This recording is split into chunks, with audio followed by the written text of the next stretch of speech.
What's up, guys? So before I get the video going, I just want to give you guys a quick little heads up that tomorrow I'm not going to be home for New Year's. So this might be the last review until maybe Saturday or Sunday. And I also want to give you guys a quick little sneak peek of the next player after this one, which is going to be this campus hero, Mark Barron. Now, I said it before, defensive players take longer, so his review might not be out till maybe Sunday, Monday at the latest. If I'm lucky, maybe sooner, but realistically, it's going to be Sunday or Monday. So I just wanted you guys to know that. But for now, let's get back to this Alfred Blue. Alfred Blue, Team of the Week, 84 overall, ground and pound style. 6'2" with 90 speed, 88 agility, 88 ball carry, 84 juke, 88 truck, 95 carry, 92 excel, and 74 elusiveness. Now, when I ran with him, I knew for a fact the one player that I was going to compare him with was that Team of the Week, Jeremy Hill, which I also did a review for. And Jeremy Hill was a very pleasant surprise. And believe me, Alfred Blue was also a very pleasant surprise, man. The guy is tall. I feel that maybe tall running backs have like a little advantage in this game because I do know that in Madden 13, when they made that game, they came out and said that height was going to play a big factor in the game because, in previous Maddens, Madden 12, 11, 10, and so on, you could be 6'7" and get tackled by a 5'5" corner consistently, and it just made no sense. So in Madden 13 and so on, they said that height was going to play a big role in the game, which is why I believe 6'2" running backs just play amazing. 6'1", 6'2" running backs I feel have a huge advantage no matter what overall they are, which is why I believe Jeremy Hill plays so amazing, even though he's only like an 84 overall or an 83 overall. And Alfred Blue, himself is only an 84 overall. So you're gonna see in these highlights he just played amazing. And I'm not.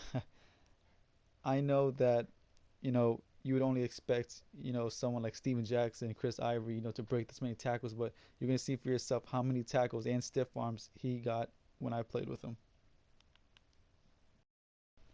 All right, so like I said, it reminded me a lot of that Team of the Week Jeremy Hill card. Just ran through everybody right there. He ran through Luke Kuechly and some other guy. I'm always going up against top competition, like you guys know. Sean Taylor, Luke Kuechly, Zach Thomas, Lawrence Taylor, Night Train Lane. All these big time guys, and he just runs them over, trucks them, stiff arms them, or just basically runs through them, or at the very least will fall forward so many times. Now, of course, I'm not trying to say he's on the Steven Jackson, Chris Ivory type. He's not on their level, but he's definitely good enough to get my attention. And he did go get some nasty, nasty hit sticks, along the way. But you'll see that coming up soon. But for the most part, man, broke a lot of tackles. You see right here, this is the carry, 95 carry rating that I was telling you about. Took some vicious hits, like right there with Sean Taylor. And we all know Sean Taylor has 100 hit power, man. The guy is a beast, and he was still holding on to the ball. And he got hit by so many other players, man. So do not worry about the fumbles. It should not happen very often, if ever. But for me, unfortunately, he did fumble once. But that was about it. Out of like maybe 17 hit sticks, he did fumble once, and there it is right there. So it will happen. Just so you guys know, it is possible. So don't think that just because he has 95 carry, he's automatically never gonna fumble. Don't put that in your mind. But it's definitely not something that you should worry about, over and over again. So have a clear mind on that. And this right here is to show you what I'm talking about, the Steven Jackson, Chris Ivory level. He definitely went down on the first hit way more often than Steven Jackson would. So, like I said, it did not happen too often to where it was, impossible to put him in the top 10. But it was definitely happening enough to make me say, you know what, maybe this guy is not on Steven Jackson level.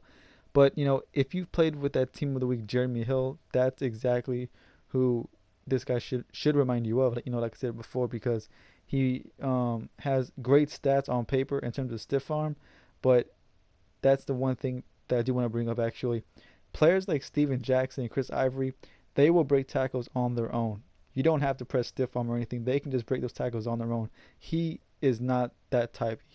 If you want to break tackles with stiff arm stuff, you got to do it yourself, and that's the one difference between him and Steven Jackson. Right here, his hands, of course, he does have 78 catch.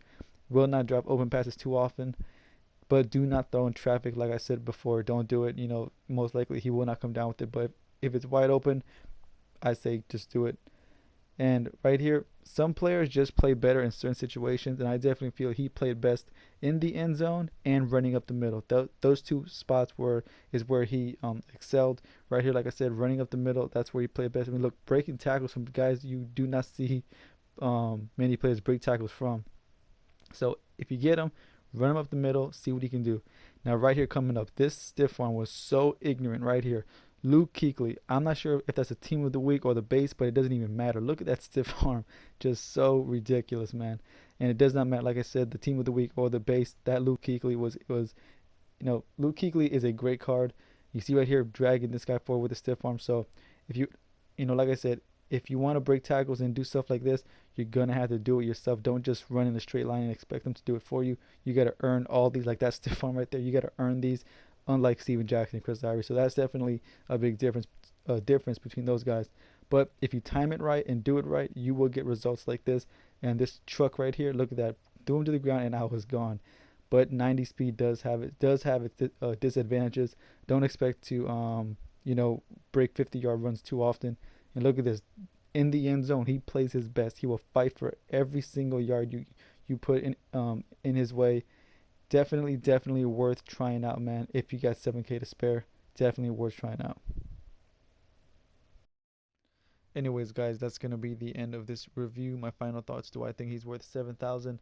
Obviously, yes. That's a very good price. He's cheaper than a pro pack if you think about it. So, of course, 7,000 is not that much. So, if you want to go get him, he's obviously there for the taking. Now, is he top five? Of course not. If you're talking about just an overall back, obviously he's not top five. But you could definitely make a case if you're asking if he is a top five all around, just pure power back. You can maybe make a case for that. Top 10, absolutely. Top five, maybe. Depending on how you play.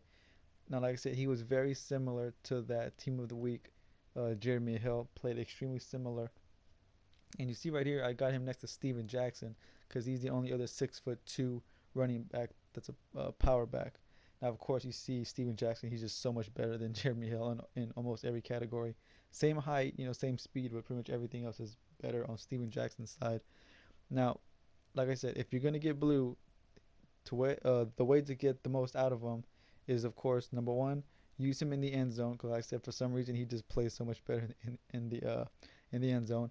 And number two, when you're about to make contact, if you can, make sure you turn him forward facing north. Okay, I feel for some reason when you do that, the running back will either fall forward automatically, or just break the tackle in general. So if you can, like, if you're running with him and you can possibly turn and face north, assuming you're running to the outside, of course. Of course, if you're running up the middle, you're already heading north. But if you try to bounce to the outside and you see that you're about to make contact, make sure you, as fast as you can, turn north, and you might have a good chance to break the tackle, or at the very least just fall forward. But anyways, guys, that's my opinion on them. So definitely check them out if you get a chance.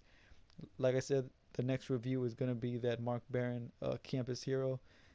Might not be out to maybe Saturday or Sunday, Monday at the latest, but when it does come out, guys, you guys will know if you subscribe, guys. Don't forget to subscribe so you guys can be up to date with these reviews, man.